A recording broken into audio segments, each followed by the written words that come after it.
Hello दोस्तों, कैसे हैं आप सब। दोस्तों, भिखारी का नाम सुनते ही आपके दिमाग में लाचार और बेहद गरीब आदमी की तस्वीर आने लगती है।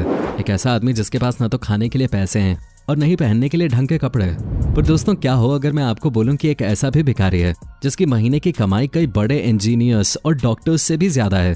और एक ऐसा भिखारी भी है जो किसी झोपड़ी में नहीं बल्कि एक शानदार फ्लैट में रहता है। शायद आप मेरी बात सुनकर हैरान हो गए होंगे और मुझ पर यकीन नहीं कर रहे होंगे। पर दोस्तों, आज के इस वीडियो में हम आपको भारत देश के कुछ ऐसे भिखारियों से मिलवाएंगे जिनका सच जानकर आपके पैरों तले जमीन खिसक जाएगी। इसलिए दोस्तों, इस वीडियो को आखिर तक जरूर देखिएगा। पर दोस्तों, वीडियो शुरू करने से पहले मेरी आप सभी से रिक्वेस्ट है कि अगर आपने हमारे चैनल को अभी तक सब्सक्राइब नहीं किया है तो इसे अभी कर लें और साथ ही इसके बगल में लगे उस बेल आइकन को भी जरूर ऑन कर लें ताकि हमारी इसी तरह की वीडियोस की नोटिफिकेशंस आप तक सबसे पहले पहुंचती रहें। तो चलिए शुरू करते हैं। दोस्तों, भारत एक ऐसा देश है जहां पर गरीब लोगों की कोई कमी नहीं है। हमें हर जगह भीख मांगते हुए ऐसे बहुत सारे लोग दिख जाते हैं जिन्हें देखकर ही हम समझ जाते हैं कि ये बेचारे गरीब हैं, इसलिए अपना पेट भरने के लिए भीख मांगते हैं। लेकिन नहीं, जरूरी नहीं है कि भारत में भीख मांगने वाला हर इंसान गरीब ही हो। दोस्तों, भारत में तेजस्वी लोगों की कोई कमी नहीं है।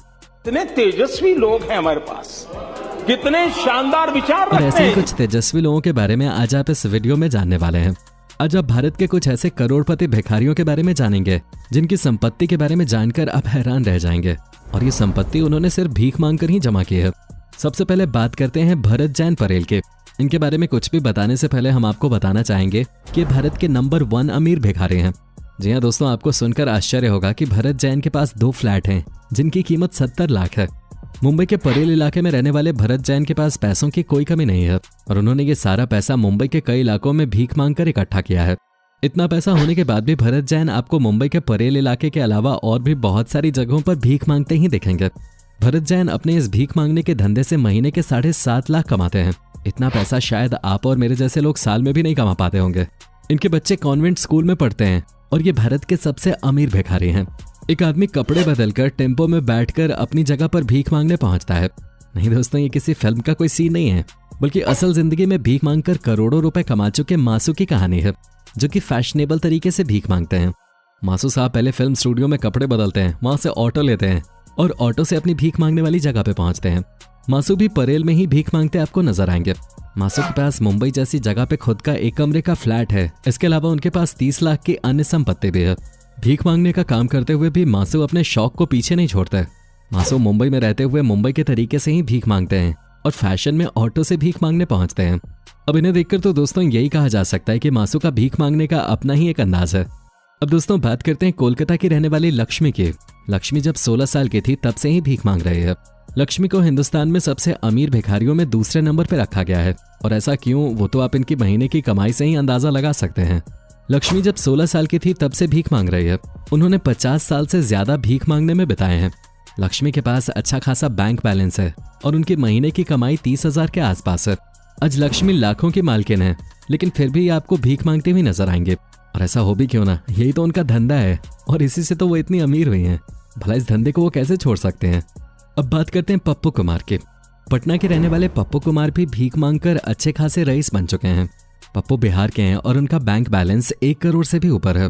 उसके बाद भी पप्पू भीख मांगते नजर आते हैं और लोगों से कहते हैं बहुत दिनों से उन्होंने कुछ खाया पिया नहीं है, खाने के लिए रुपए दे दो।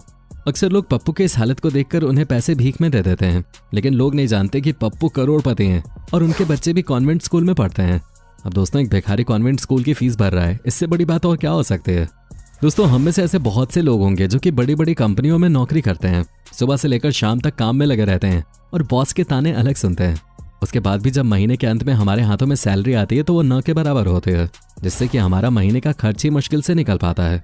और उसके अलावा अगर कोई एक्स्ट्रा खर्च करना पड़े तो हमें बहुत मुश्किल होती है, क्योंकि हमारे पास महीने के खर्च के बाद मुश्किल से ही हाथ में कुछ पैसे बच पाते हैं। लेकिन दोस्तों, अलोकप्रिय में रहने वाले कृष्ण कुमार गीते के साथ ऐसी कोई भी प्रॉब्लम नहीं होती। वो मुंबई में अपने खुद के फ्लैट में अपने भाई के साथ मजे से रहते हैं और दिन में सिर्फ 8 से 10 घंटे भीख मांगने का काम करते हैं और महीने में आराम से 10 से 15,000 रुपए कमा लेते हैं। इसके अलावा उनके पास लाखों का बैंक बैलेंस भी है, जो कि आप और मेरे जैसे पढ़े लिखे लोगों के पास भी नहीं है। दोस्तों, आप में से कितने लोग हैं जिन्होंने विदेश की यात्रा की है। शायद बहुत कम लोग होंगे जो कि विदेश घूमने गए होंगे। और विदेश न जा पाने की सबसे बड़ी मजबूरी होती है पैसे की कमी। हम लोग दिन रात मेहनत करते हैं, उसके बाद भी इतना पैसा नहीं जुटा पाते कि विदेश यात्रा पे जा सकें। लेकिन पटना की रहने वाली सरवितिया देवी सिर्फ भीख मांगकर विदेश यात्रा कर चुके हैं।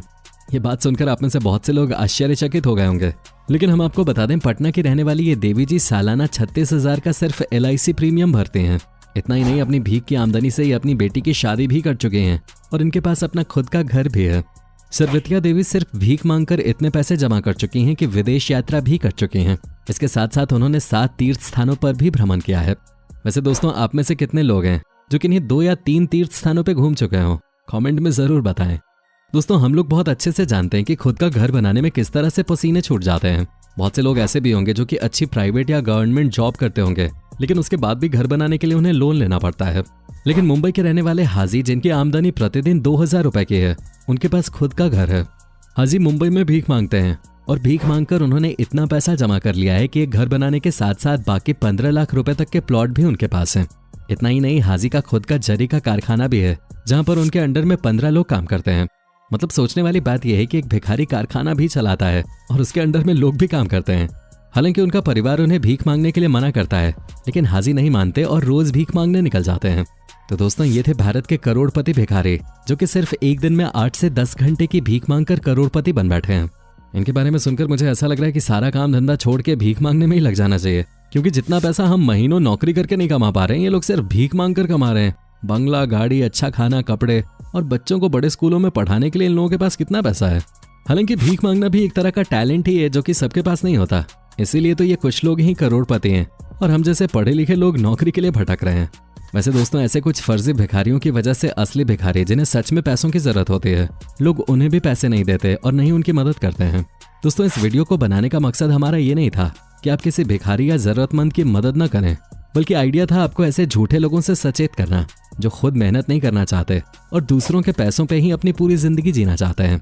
तो दोस्तों, अब से भीख देते हुए आप ये जरूर देखें कि जिसे आप भीख दे रहे हैं उसे सच में उसकी जरूरत है या वो सिर्फ भिखारी होने का ढोंग कर रहा है। खैर दोस्तों, ये थी आज की वीडियो हिंदुस्तान के करोड़पति भिखारियों के बारे में। क्या आप भी ऐसे किसी भिखारी को जानते हैं जो कि पैसे मांग मांग कर करोड़पति बन बैठा है? कमेंट बॉक्स में जरूर बताइएगा। अगर आपको वीडियो पसंद आई हो तो इसे लाइक और अपने सभी दोस्तों के साथ शेयर जरूर करें और साथ ही ऐसे वीडियोस रोज देखने के लिए हमारे चैनल को सब्सक्राइब भी जरूर कर दें। धन्यवाद।